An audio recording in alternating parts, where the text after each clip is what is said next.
Daily রোজে আরও একটি নতুন এপিসোড শুরু করা যাক। প্রথম খবরটি আসছে এলএনটির তরফ থেকে।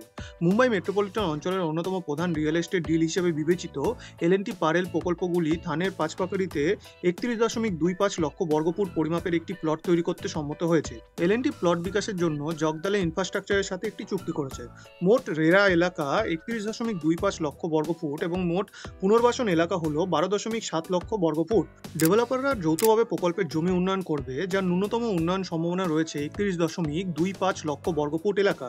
মোট চুক্তির মূল্য 6.97 বিলিয়ন টাকা এবং প্রদত্ত স্ট্যাম্প শুল্ক 340.88 মিলিয়ন রুপি। চুক্তি এবং পারস্পরিক দায়িত্ব অনুযায়ী পক্ষগুলির প্রকল্পের বাধ্যবাধকতা ছাড়াও এটি সম্মত হয়েছিল যে বিকাশকারী নেট রাজস্বের 31% পাওয়ার অধিকারী হবে। একইভাবে চুক্তিতে উল্লেখ করা হয়েছে যে এলএনটি সামগ্রিক রাজস্বের 69% পাওয়ার অধিকারী হবে।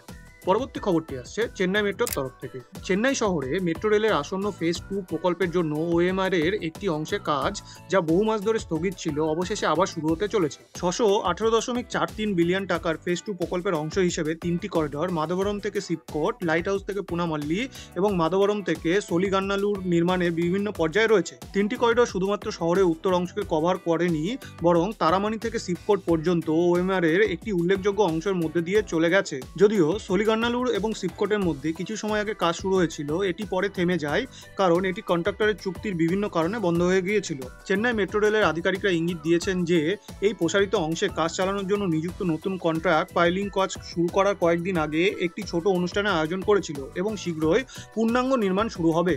পরবর্তী খবরটি আসছে কলকাতা থেকে। কলকাতার টেগোর পার্কে নবনির্মিত বক্স ব্রিজটি সফলভাবে লোড পরীক্ষায় উত্তীর্ণ হয়েছে, যা শহরের পরিকাঠামো উন্নয়নে একটি উল্লেখযোগ্য মাইলফলক চিহ্নিত করেছে। এই পরীক্ষাটি সেতু কাঠামোগত অখণ্ডতা এবং নিরাপত্তা মূল্যায়নের জন্য অত্যন্ত গুরুত্বপূর্ণ। এটি নিশ্চিত করে যে এটি সমস্যা ছাড়াই প্রত্যাশিত ট্রাফিক প্রবাহ পরিচালনা করতে পারবে। সেতুটি, যা এলাকার ট্রাফিক অবস্থা উন্নতির জন্য একটি বৃহত্তর উদ্যোগের অংশ, স্বাভাবিক কর্মক্ষম অবস্থার অধীনে এটি যে চাপ এবং স্ট্রেসগুলির সম্মুখীন হবে তা অনুকরণ করার জন্য কঠোর পরীক্ষার মধ্যে দিয়ে গেছে। এই পরীক্ষার সফল সমাপ্তি একটি ইতিবাচক ইঙ্গিত যে সেতুটি শহরের ব্যস্ততম অঞ্চলগুলির একটিতে প্রতিদিনের ভারী যানবাহনকে সমর্থন করার জন্য ভালোভাবে প্রস্তুত। টেগোর পার্কে কৌশলগত অবস্থান বিবেচনা করে এই উন্নয়নটি বিশেষভাবে গুরুত্বপূর্ণ, যা কলকাতার যানবাহন চলাচলের জন্য একটি গুরুত্বপূর্ণ সংযোগস্থল হিসেবে কাজ করে। এলাকাটি অতীতে যথেষ্ট যানবাহন দেখেছে এবং নতুন সেতুটি যাত্রীদের জন্য আরও দক্ষ রুট প্রদান করে এই সমস্যাগুলি কিছু কমিয়ে দেবে বলে আশা করা হচ্ছে। পরবর্তী খবরটি আসছে মহিন্দ্রা অ্যান্ড মহিন্দ্রা ফাইন্যান্সের তরফ থেকে।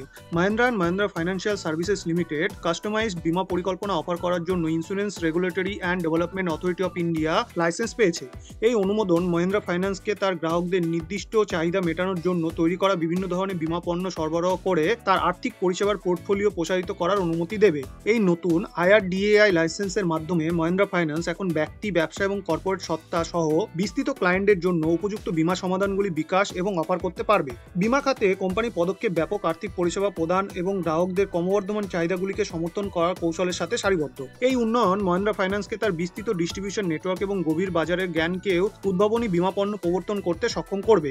বীমা বাজারে মহিন্দ্রা ফাইন্যান্সের প্রবেশ আরও সমন্বিত আর্থিক সমাধান প্রদানের মাধ্যমে গ্রাহকদের সন্তুষ্টি বাড়াবে বলে আশা করা হচ্ছে। কোম্পানির লক্ষ্য হল মূল সংযোজন পরিষেবা প্রদান করা, নিশ্চিত করা যে ক্লায়েন্টদের বীমা পণ্যগুলিতে অ্যাক্সেস রয়েছে যা শুধুমাত্র তাদের নির্দিষ্ট প্রয়োজনীয়তা অনুসারে তৈরি নয়, কিন্তু মহিন্দ্রা ব্র্যান্ডের বিশ্বস্ত নির্ভরযোগ্যতার সাথে সারিবদ্ধ।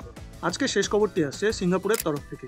ম্যাপেলটি ইনভেস্টমেন্ট একটি বিশ্বব্যাপী রিয়েল এস্টেট উন্নয়ন, বিনিয়োগ, মূলধন এবং সম্পত্তি ব্যবস্থাপনা কোম্পানি, যার সদর দপ্তর সিঙ্গাপুরে। বেঙ্গালুরুতে 1900 কোটি টাকার একটি 41 একর জমি অধিগ্রহণ করেছে।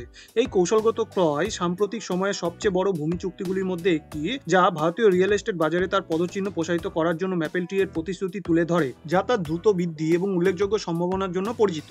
অধিগ্রহণ করা জমিটি উত্তর বেঙ্গালুরু প্রধান অবস্থানে অবস্থিত, যা এর ক্রমবর্ধমান পরিকাঠামো, সংযোগ এবং বাণিজ্যিক সম্ভাবনার জন্য পরিচিত। এটি ভবিষ্যতের উন্নয়ন প্রকল্পগুলির জন্য একটি লাভজনক বিনিয়োগ। এই অধিগ্রহণটি ম্যাপেলটি পোর্টফোলিওকে শক্তিশালী করতে সেট করা হয়েছে, যা উচ্চমানের বাণিজ্যিক, আবাসিক এবং মিশ্র ব্যবহারের বৈশিষ্ট্যগুলি বিকাশের সুযোগ প্রদান করে। বেঙ্গালুরু, যাকে প্রায়ই ভারতের সিলিকন ভ্যালি বলা হয়, তার শক্তিশালী অর্থনৈতিক প্রবৃদ্ধি, আইটি সেক্টরের বুম এবং অনুকূল ব্যবসায়িক পরিবেশের কারণে যথেষ্ট বিনিয়োগ আকর্ষণ করে চলেছে। এই ধরনের বৃহৎ মাপের বিনিয়োগ আগমন ভারতীয় রিয়েল এস্টেট বাজারে বৈশ্বিক বিনিয়োগকারীদের মধ্যে ক্রমবর্ধমান আস্থার ইঙ্গিত দেয়, যা বিশেষ করে বেঙ্গালুরুর মতো মেট্রোপলিটন শহরগুলিতে, যা কৌশলগতভাবে সুবিধা ও উচ্চ আয় উভয় অফার করে। আজকে ভিডিওটি এই পর্যন্তই। আরও আকর্ষণীয় পরিকাঠামোগত খবরের জন্য লাইক, শেয়ার এবং সাবস্ক্রাইব বোতামটিতে টিপতে ভুলবেন না। শুভমস্তু।